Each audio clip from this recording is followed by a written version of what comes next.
Welcome to our colleagues who are listening in to our conversations as a Child Health Advisory Council for a Career Physician. Today's topic, how do you look for and obtain and should you and when you should get recommendations?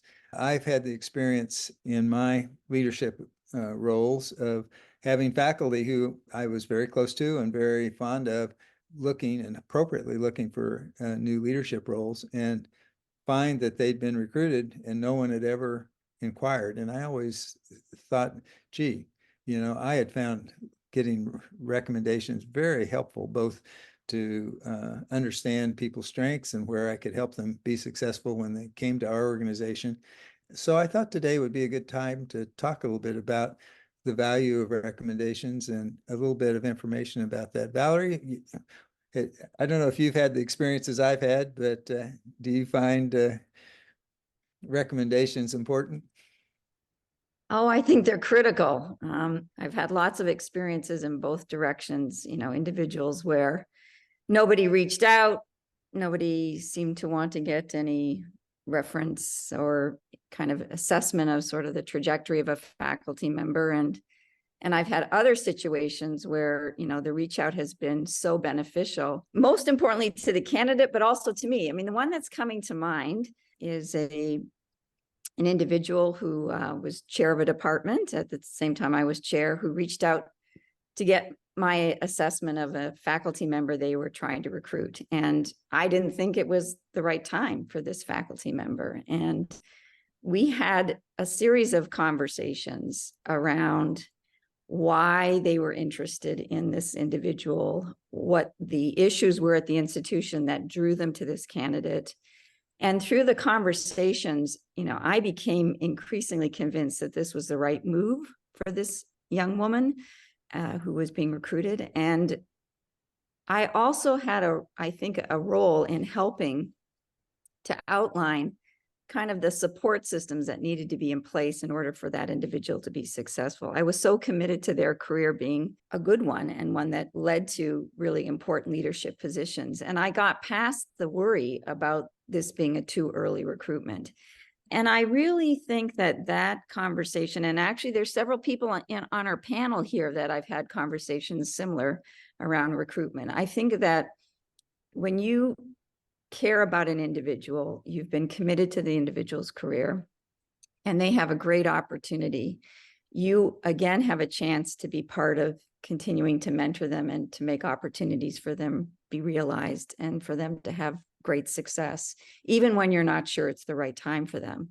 So, I think that those are really great experiences that have always reinforced to me how significant it is to reach out and talk about a candidate, talk about their experiences, talk about what you think their leadership potential is, and for you to really think through the appointment for them at another institution, even when it feels kind of not good, like in the sense that you'd like to keep them here, if you're the kind of leader that really cares about the individuals that you've been privileged to be part of their career, you care about every step in their career trajectory. And I think that's why it's so disappointing when someone could reach out to you and they don't get your opinion. I mean, I think it's just like, are you kidding me? What are you thinking? I think the crucial point that you made is whether or not you care about the individual and their career. I mean, not to be a downer, but life is complicated and the issues around recruitment can get really complicated.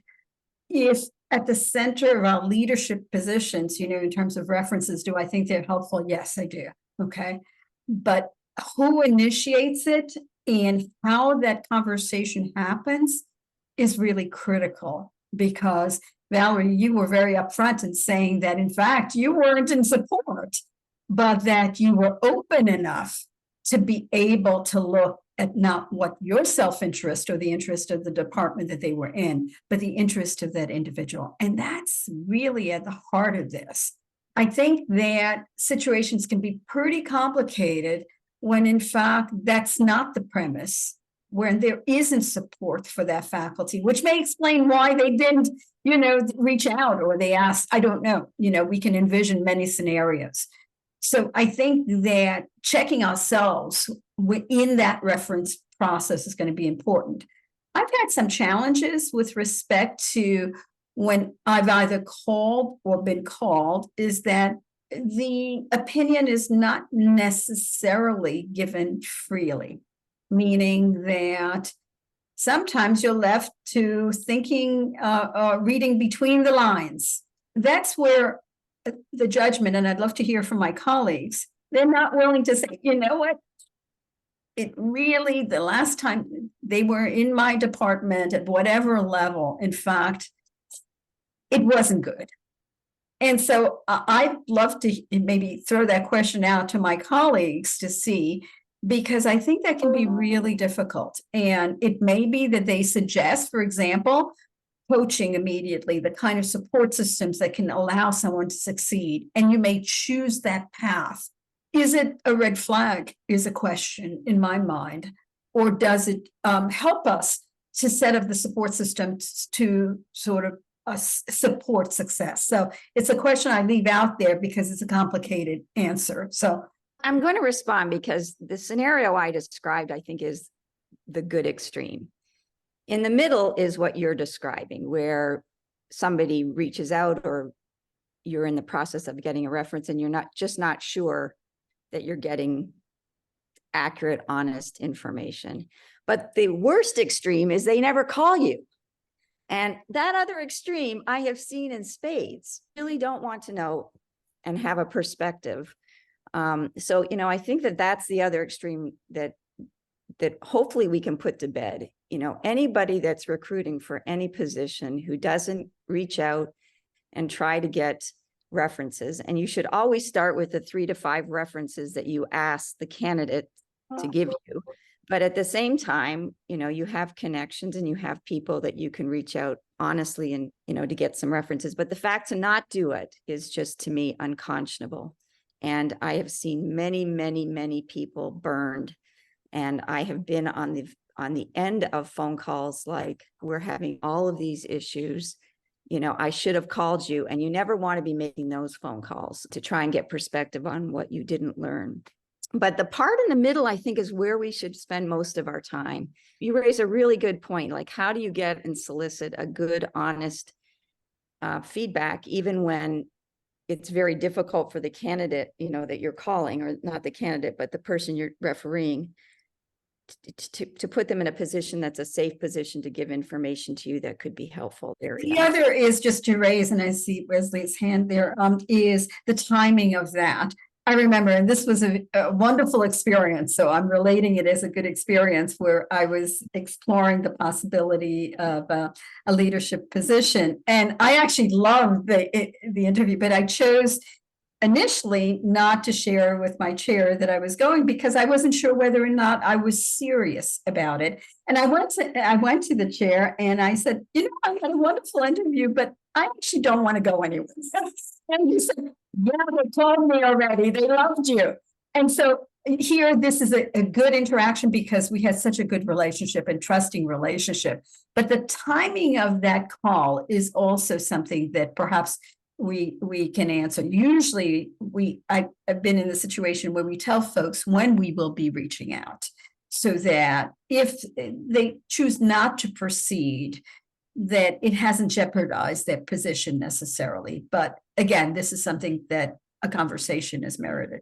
As Danielle and Valerie were talking, I've thought of the thousands of search committee interviews that we've done as a company. And one of the questions is historically of the candidates, tell us about a time you made a bad leadership decision and how you dealt with it and got out of it. And invariably, a very high percentage of the time, people are talking about a hire they made that was not great for them or for the department. So it is a real issue. A couple things I would put out to the group is, just because one of your faculty members knows them doesn't mean they're a great fit for your department or your division. And so a lot of times we see institutions forego references just because Sally or John knew this person and said they're a great person. Now, again, that might work out more than it doesn't, but failing to do your due diligence on somebody specific to the job, probably a mistake.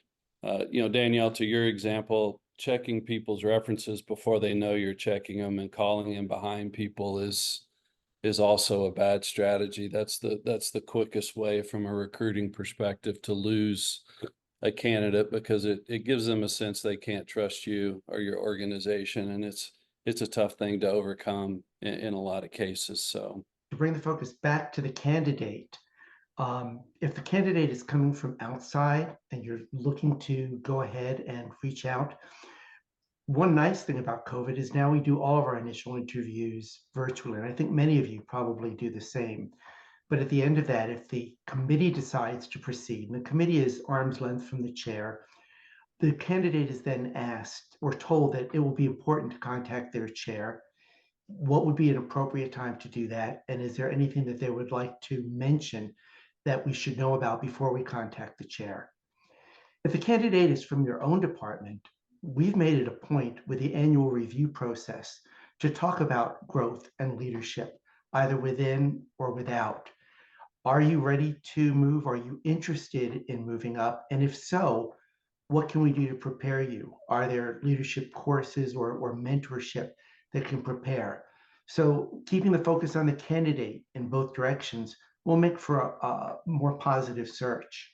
I just wanted to reinforce, I think what Bruce said is that it's really important to be upfront with the candidate, and the time that you begin to contact references from the candidate, they need to know that time is coming, and it should certainly be before the end of the search.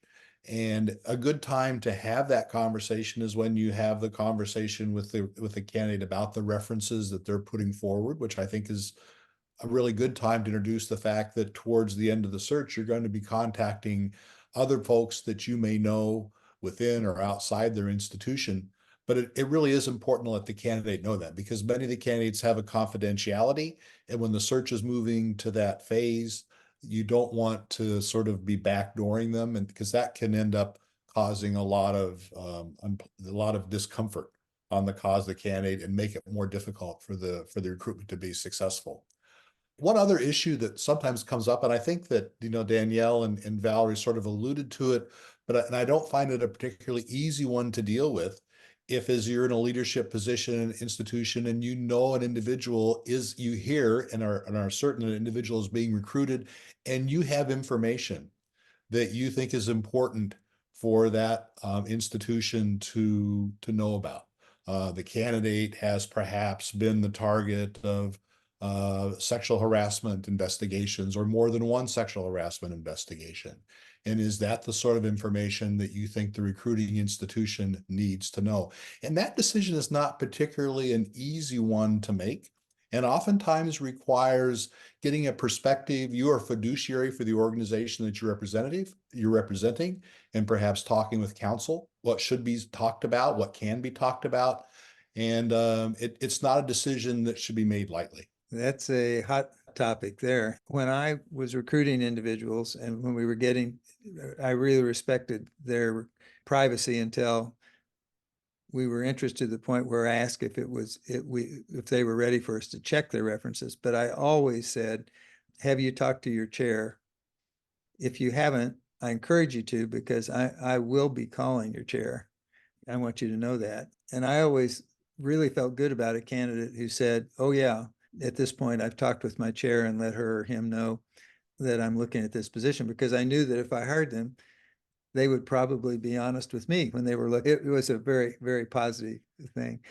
This issue of how one discovers things that might be troublesome to your own organization if you hired this person, because hiring a person it's like marrying that individual. They're going to be representing you. It's very difficult once someone's part of your organization to separate for many, many reasons.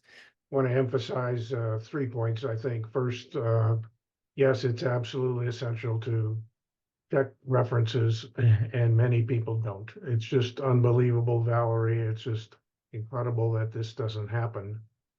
And it frequently leads to a poor fit, a poor recruitment. So getting a list of references, I think, from the candidate is very important, but it's also important to emphasize they're going to give few references that are going to likely be positive about them. And so your checking can't stop with that list of references. It needs to proceed, as Bruder just mentioned, to leadership there, the chair, if that's appropriate.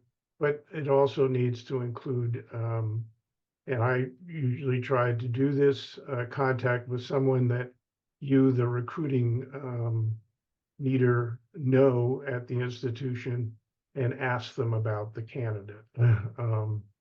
Because those people will be straightforward with you. And that's really, really important.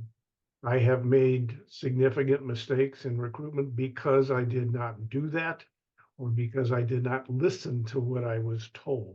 And sometimes those conversations, as I think Danielle alluded to, are a little opaque, but they tell you something if you listen to what your questions are.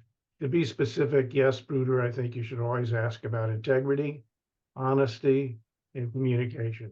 People who are a little off the mark when it comes to doing research, for example, I've had experience with that, and just can't be. If there are personal interactions like sexual harassment, you need to ask about those. And if the person says, I don't know anything about that, that's fine, but you need to ask. So those personal characteristics and the values of the candidate, the values that are exhibited, not the values that they talk about, are really crucial to inquire about. So absolutely check with references that the candidate has not provided with you, and listen to what you hear when you contact them. And I think that's that approach will limit the number of mistakes in recruitment and the mismatches that do occur.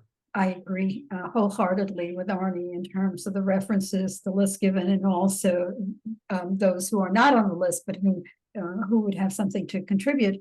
The other thing is, in the point that was made around sexual harassment, I think it's important to have the candidate at the center of this. I would ask someone, are there situations that have occurred in your career that we should know about? If the issue, for example, an allegation, a serious allegation, it could be around academic integrity, it could be around sexual harassment, it could be around a number of different issues. The quality of the response, and those are difficult conversations to have, the quality of the response regarding that. And then, of course, you're going to say, and I will inquire about this, because most institutions now have pretty formal processes for how they engage in an investigation of an allegation such as sexual harassment. And knowing the quality of that individual, the quality of what happened, will be very informative. And what the candidate says about that is also informative. These are difficult conversations, but I fully agree with the points that Arnie made, and that I think we have to have those difficult conversations. I just want to emphasize the two words that Arnie used in his 3 points that he made, and that is honesty and integrity. I think that in everything you do in life, at the end of the day, if in your actions or your words or your inactions, you are not honest and you don't lead with integrity, whether you're the candidate or the referee, that's when you have a problem. And that problem then stays with you forever. I had several situations where a candidate had actually been involved in an investigation around sexual harassment. And this candidate, during their interviewing on our campus, disclosed all of this to me and all the circumstances and what had happened, and the most honest and highly he could not have been, it was clearly an incredibly difficult conversation for him to have, but he was honest and open and said how much he worried that this would follow him for the rest of his life. And after talking about things and getting his approval to reach out and get a little more information, which obviously I did, it became clear that this candidate, had all the wonderful skills and the potential to have an incredibly successful career. And the circumstances were complex, and yet they shouldn't follow him for the rest of his life. We recruited him, and he had an incredibly successful career. So that experience and several others where candidates have not been honest and have not gone through the process with integrity. It's those are the candidates that end up, their careers get displaced and they never get to the level that they need to get to, that they could get to. So I think Arnie's comments, if we remember anything from this session, it's those two words, that in soliciting a reference, in giving a reference, in presenting yourself through an interview process, you must always be honest and conduct yourself with the highest degree of integrity. Because at the end of the day, that will very much define you, much more than your NIH grants, the number of people who, laud you for X, Y, or Z, your awards. It's those characteristics that really define, I think, a successful career. I don't want to put Bob on the spot, but one of the things we also deal with is, when it involves technical skills, not just your people skills and your collegial skills, but, do you have the hands, or the technical skills to be a lead surgeon, a lead cardiac surgeon, or other things. And I thought it'd be good because, we have clients who will fly to watch people operate before they hire anybody, and others that trust the opinions of their colleagues. And so I thought Bob might have a little wisdom for us on that. That's a form of reference checking, but it's not necessarily on the character of the man or woman, but more their true abilities. I was thinking those thoughts during the discussion. A couple thoughts in that regard. One is that particularly for mid-career people, the feedback I want to get from, if they're an outside candidate, is not only from their leaders, their chair or their dean or whatever, but also the people whom they may have led in that institution and the people with whom they're collaborating. So in the example of the cardiac surgeon, I want to talk to the anesthesiologist, I want to talk to the cardiologist, I want to talk to the intensivist to get a sense of how that surgeon is perceived clinically, but also how they interface and interact with all those different disciplines. And I'm sure there are parallels in every surgical discipline. You need to not just ask their chair, but try to dig deeper to all the people that they interface with in an organization. Sometimes even nursing, for example, is very important for a clinical leader. I think how they interface with nursing staff can be a very key element. And none of the answers to those questions need to be deal breakers. I think someone spoke earlier about, you really want to identify, soft spots where you could provide assistance to the candidate if you then hire them, which is consistent with what we do when we go in and do a institutional or program review. We identify the areas where they could use help. I think the same thing can be applied to the candidates. This topic raised, as Valerie talked and Arnie, I had many anecdotes. I always hated to hear it when the chair I called said, "Let me close the door." And I said, "Oh my gosh, that's a death knell." And then I called about a woman faculty member we were recruiting, and the chair said, "Let me close the door."